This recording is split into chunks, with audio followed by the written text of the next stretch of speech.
This video is about how to lock your Notes app notes on iPhone.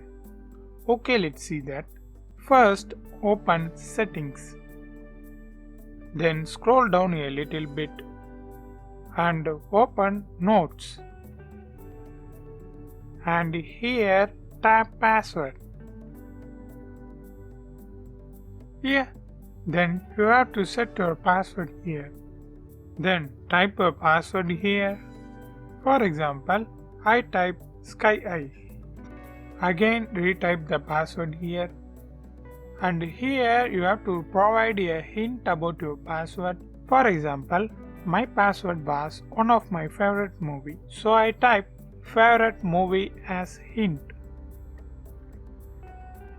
Then you can also unlock your notes using Face ID if you turn on this. But I don't need. Then click Done. Let's minimize this. Open Notes app, Notes, and here you can lock the notes individually.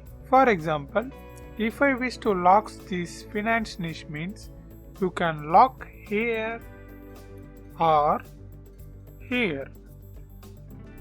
Just tap Lock and enter your password you set on the settings. Okay, that's it. Now it's locked.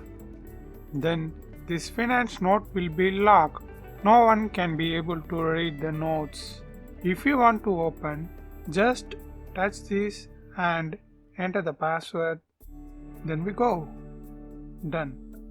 Likewise, you can lock any of your notes. That's it. I hope this video helps. Thanks for watching.